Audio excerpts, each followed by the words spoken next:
안녕하십니까. 최근민 선교사입니다.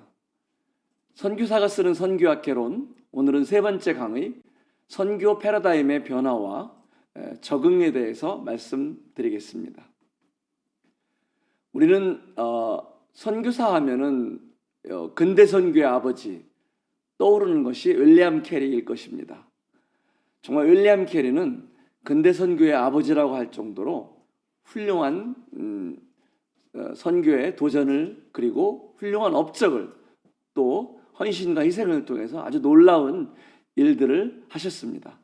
1793년 32세의 젊은 나이에 인도에 가서 최초 또 개신교 선교회를 설립하고 첫 번째 파송자로서 인도에 들어가서 무려 35개 언어로 성경을 번역했고, 또 12개의 선교 기지를 개척한 아주 유명한 선교의 신화적 인물입니다.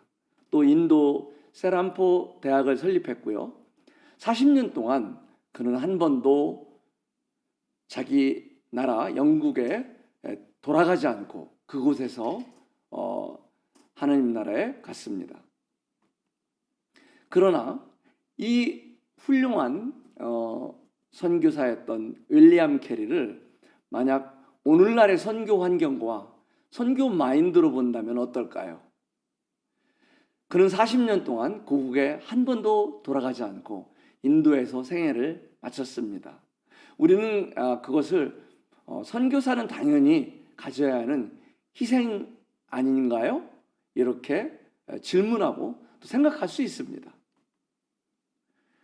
그런데 그 당시에는 영국에서 출발해서 인도에 도착하려면은 주로 영국 이 동인도 상선과 아니면 네덜란드의 그런 상선을 타고 가는 방법이 있었는데 보통 4개월 정도가 소요되었다고 합니다. 그런데 오늘날은 어떻습니까? 오늘날은 1박 2일이면은 아무리 먼 나라도 대한민국에서 들어갈 수 있습니다. 이렇게 225년 전에 윌리엄 캐리가 선교하던 시대와 지금의 시대의 선교 환경은 너무나 변화되어 있고 지금도 또 급변하고 있습니다. 좀 더 살펴보면요,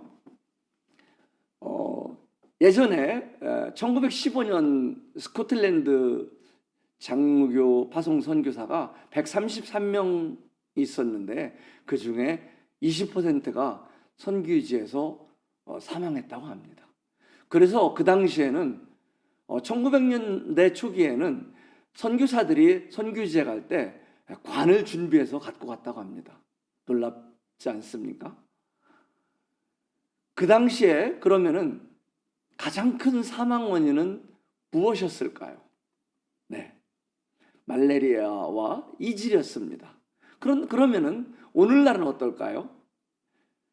최근 25년 선교지의 주요 사망 원인은 무엇일까요? 바로 말레리아와 이질이 아니라 교통사고입니다. 오늘날 가장 선교지를 위협하는 위협적인 것 두 가지는 교통사고와 또 우울증입니다. 미국 감리교 선교사들의 11%가 정신장애 위험이 있다고 한 선교학자가 이렇게 발표를 했습니다. 그래서 오늘날 이런 선교 환경 속에서는 선교사들이 또 안식년이 필요합니다. 우리는 안식년 하면은 흔히 이런 이야기들을, 제가 처음 그 선교를 시작할 때 약 20년 전에만 해도 그런 분위기였습니다. 사단이 쉬지 않는데 선교사들이 어떻게 쉴 수 있어? 이래서 안식년의 필요성을 인정하지 않았습니다. 그런데 요즘 많은 선교학자들이 또 연구를 했습니다. 안식년은 필요합니다. 이 토마스 홈스와 마수스라는 학자가 한 스트레스 지수를 연구했는데 일반적으로 사람들이 생애에 겪는 평균 스트레스는 40이라고 합니다. 그런데 사람이 살면서 가장 스트레스가 올라갈 때가 바로 함께 하던 반려자, 아내나 남편이 떠날 때라고 합니다. 그때가 무려 스트레스가 100 정도가 올라간다고 합니다. 그런데요, 선교 초기에 선교사들이 처음 선교지에 가서 이 3 내지 5년 동안 받는 스트레스 지수는 약 400 정도에 이른다고 합니다. 놀랍지 않습니까?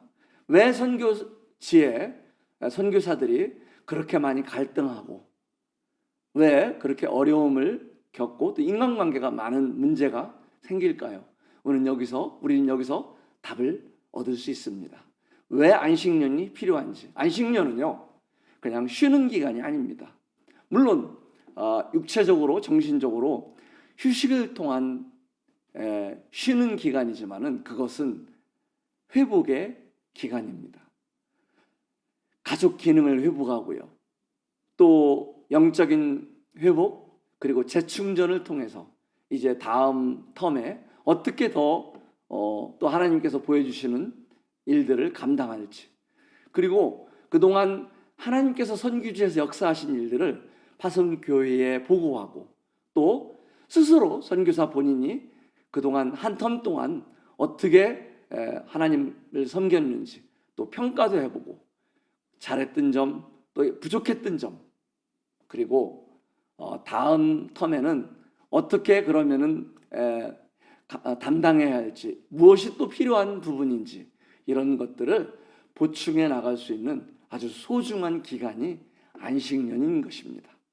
결론적으로 안식년은 그냥 휴가가 아닌, 사단이 쉬지 않으니까 선교사에게 필요 없는 것이 아니라, 쉴 수 없는 것이 아니라 어쩌면은 반드시 장기 선교를 위해서, 장기 릴레이를 위해서는 필요한 부분이라고 말할 수 있겠습니다. 또 하나의 어떤 패러다임을 생각해 보겠습니다. 윌리엄 캐리의 가정을 보면은요, 아내 도로시가 있었습니다. 사실 아내 도로시는 윌리엄 캐리가 선교에 나가자고 할 때 반대했습니다. 그래서 처음에는 윌리엄 캐리는 혼자 떠났었습니다. 그러다 배편이 잘 안 되어서 다시 돌아와서 아내를 설득해서 결국은 아내와 함께 뱃속에 임신한 자녀와 함께 인도에 들어가게 됩니다. 그런데 너무나 안타깝게 인도에 도착해서 1년 만에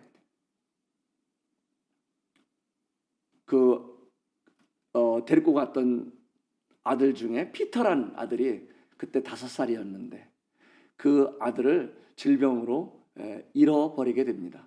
그리고 도로시는 심한 그 슬픔과 우울증으로 결국은 정신질병에 걸리게 됩니다.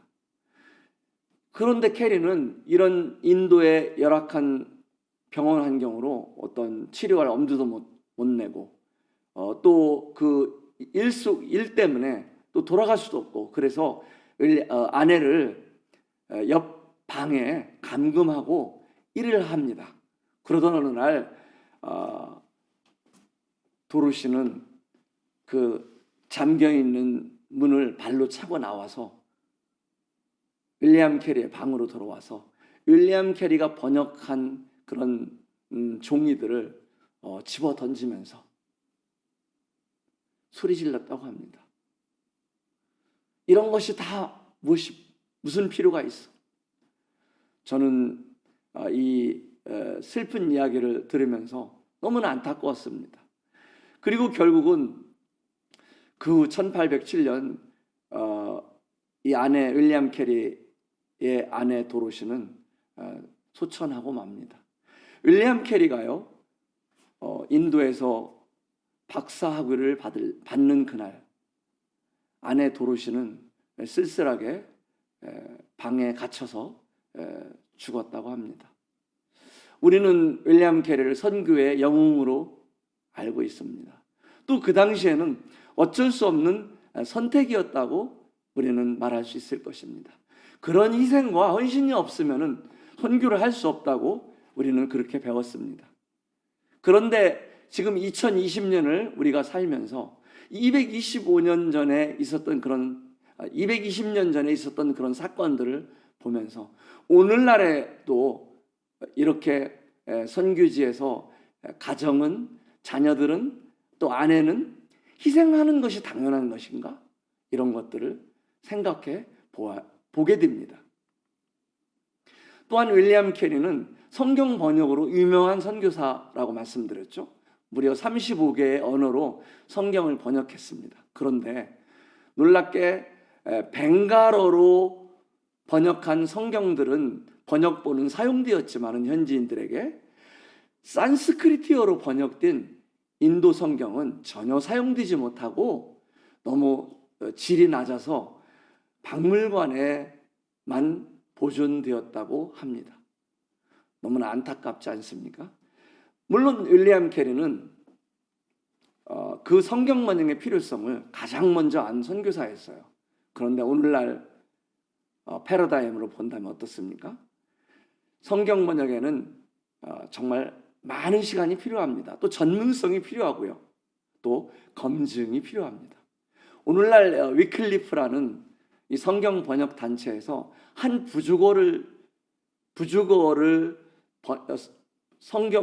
성경을 번역하는데 걸리는 시간이 얼마나 걸릴까요? 약 10년 정도가 걸린다고 합니다. 이와 같이 전문성이 필요한 것을 보며 또 그 당시에 윌리엄 캐리가 번역한 성경과 오늘날의 또 이 성경 번역 사역을 저희들이 다른 패러다임으로 생각해 볼 수 있습니다. 정말 이 훌륭한 근대 선교의 아버지 또 앞선 선교사들을 훌륭한 업적을 폄하하거나 부정적인 부분을 말하고자 하는 것이 아닙니다. 그 당시의 상황과 오늘날의 상황, 이 많은 변화된 이 새로운 선교 환경에 우리가 패러다임이 전환이 필요하다는 것입니다. 정말 오늘날의 이 선교사들의 이 책을 찾아보면요, 대부분 선교 동원용 마치 우인전 같은 선교사들의 이야기가 주로 팔리고 있습니다. 오늘날 이 기독교 서점에서 정말 윌리엄 캐리의 생애, 허드슨 테일러의 생애, 아도니람 저드슨의 생애, 이런 밀림 속의 십자가, 이런 것들은 대부분 선교사들이 정말 죽음과 싸우면서 희생과 헌신을 통해서 자녀를 잃고 아내를 잃고 그러면서 선교한 이런 우인전 같은 그런 내용들입니다. 그래서 정말 우리는 많은 도전을 갖습니다만은 오늘날 우리 젊은 사람들이 이 선교를 볼 때 또 어떻게 생각할까요? 어쩌면은 그 선교는 우리는 감당할 수 없는 것이 아닐까? 선교는 아무거나 할 수 있는 것이 아니구나. 어쩌면 그렇게 생각할 수 있습니다. 그리고요, 저는 제가 섬기고 있는 네팔에 선교지에 올 때, 청년들이 방문할 때면은 단기 팀들이 올 때나요, 꼭 이런 부탁을 합니다. 절대 선교지에 올 때 이런 책 읽고 오지 마. 왜 그럴까요? 이런 책을 읽고 오면은요, 네팔에 와서 카트만두에서 일하고 있는 저를 찾는 것이 아니라 네팔의 정글 속에서, 네팔의 밀림 속에서 일하고 있어야 되는 저 최선교사를 찾고 옵니다. 그래서 이들에게는 오자마자 어쩌면은 실망이 될 수 있어요. 선교지는 너무나 빠른 속도로 변화하고 있습니다. 그러니까 많은 우리 단기 팀들이요, 선교지에 가면은 선교사님, 왜 여기 이 좋은 도시에 사세요? 왜 수도에 사세요? 시골에 현지인들과 같이 살고 있지 않아요? 이렇게 많은 젊은이들이 질문을 해요. 그런데요, 그 부분도 맞습니다. 허드슨 테일러도 그랬고요. 허드슨 테일러가 세운 내지선 교회도 철저히 현지인들의 옷을 입고 현지인들의 문화 속에서 현지인들과 사는 것을 원칙으로 했습니다. 그것은 나중에 말씀드릴 이 선교지의 문화, 타문화에 적응하는, 또 타문화를 뚫고 들어가서 복음을 전하는 아주 중요한 원리이기도 합니다. 그러나 우리는 선교사의 편의를 위한 것이 아니라 선교의 전략 부분에서도 생각해 볼 필요가 있습니다. 이미 세계 인구의 50%가 도시에 살고 있습니다. 약 10년 뒤에는 5명 중에 3명이 도시에 살게 된다고 합니다. 도시는 이제는 선교사가 편하기 위해서 사는 것이 아니라 정말 전략적으로, 효율적으로 어쩌면은 도시 선교를 더 추구해야 하는 이런 시대에 우리는 살고 있는지 모르겠습니다. 225년 전 윌리엄 캐리 때와는 너무나 변화된 선교 환경 속에서 살고 있습니다. 그전에는요, 식민지 통치 시대 때는 정말 편하게 또 힘있게 선교지에 들어갈 수 있었습니다. 그런데 이제는 2차 세계대전이 끝나고 나서는요, 한때는 이 비정부 기구, 국제 NGO를 통해서 유엔이라든가 이런 그런 NGO 단체를 통해서, 왜냐하면 가난한 나라들이 구호금을 받기 위해서 외국인들을 받아들였고 또 그들에게 비자를 주었습니다. 선교사들도 적절히 그 비자를 활용했습니다.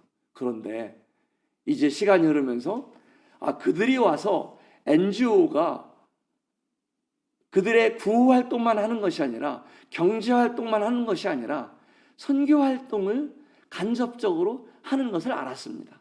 그래서 더 이상 이제 세계는, 지금 시대는요, NGO를 통해서 비자를 주지 않습니다. 그래서 비자도 이제는 식민지 비자도 아니고 윌리엄 캐리가 탔던 무역 상선을 타고 갈 수도 없고, 지금은 선교사가 아예 들어갈 수 없는 나라가 너무나 많이 있습니다. 그것을 창의적 접근 지역이라고 말하고 있는데요. 그런데 들어가려면 어떤 방법이 필요하겠습니까? 네, 비즈니스 선교가 필요한 것입니다. 제가 20년 전에 네팔에서 이런 쿠시쿠시라는 리조트를 했습니다. 그런데 많은 분들이 왜 선교사가 호텔을 하지? 이해를 할 수 없었습니다. 그런데 지금은요, 약 21%의 선교사들이 비자를 얻기 위해서 비즈니스 비자를 받고 있습니다. 이와 같이 비즈니스 선교는 선교에 비자를 받는 큰 방법이 되고 있습니다. 또 무슬림은 어떻습니까? 우리는 무슬림 하면 전부 무서워합니다. 이슬람교들은 다 IS 그룹입니까?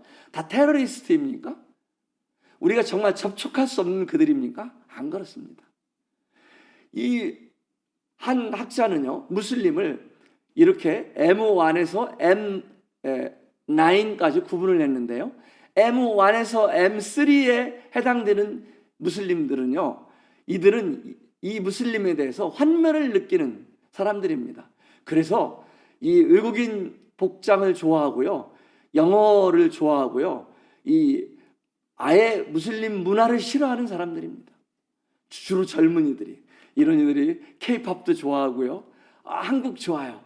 네, 이들은 아주 틀립니다. 그리고 M4에서 M6 이 범위에 들어가는 무슬림들은요, 주로 카자흐스탄에 산다고 그래요. 그런데 이런 사람들은 무슬림에 대해서 잘 모르는 그룹들입니다. 그리고 다원주의 성향의 무슬림이에요. 이들은 라마단도 지키지 않고요, 그래서 금식도 하지 않습니다. 또 하루에 5번 하는 기도도 하지 않아요. 오직 M7에서 M9에 해당하는 이 보수적인 무슬림만이 정말 철저히 무슬림을 지키고 있는 그룹들입니다. 그래서 우리가 전도할 수 있는 무슬림 그룹은 여전히 남아 있다는 것입니다.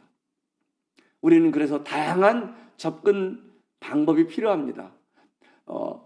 어떤 K-팝도, 우리의 태권도도, 전통문화도, 태권도도, 또 한국어교도, 우리는 여러 가지 방법으로 선교지에 접근하고 있습니다. 북한 선교를 위해서 더 이상 우리는 북한에 들어가지 않아도 됩니다. 세터민 사역, 한국에 나와 있는 탈북자들이 무려 32,705명이 서울 위주의 수도권에 살고 있습니다. 또 아프리카 대륙은 더 이상 선교가 필요 없다고 말하고 있습니다. 그렇습니까? 예, 실제 남아공은 80%가 기독교라고 합니다. 그런데 놀랍게도요, 남아공이 있는 이 남쪽, 이 보라색 쪽에 있는 것은 남쪽의 기독교인들이 주로 뭉쳐 있고요. 이 녹색은 주로 북쪽입니다. 북아프리카 쪽에는 무슬림이 뭉쳐 있고요. 이 핑크색, 분홍색 쪽은 전통 종교인데 주로 중앙아프리카에 몰려 있다는 것입니다. 아프리카는 정말 이 전체 인구가 12억이나 됩니다. 아프리카는 기독교 국가라고요? 아니요, 그렇지 않습니다. 어떤 곳에 뭉쳐 있다는 것입니다. 그래서 우리는 아프리카에도 선교가 필요한 것입니다. 이와 같이 우리가 갖고 있는 이 패러다임을 깨고 하나님께서 보여주시는 정말 더 새로운 길, 이런 길들을 바라볼 수 있는 눈이 필요합니다. 네, 감사합니다.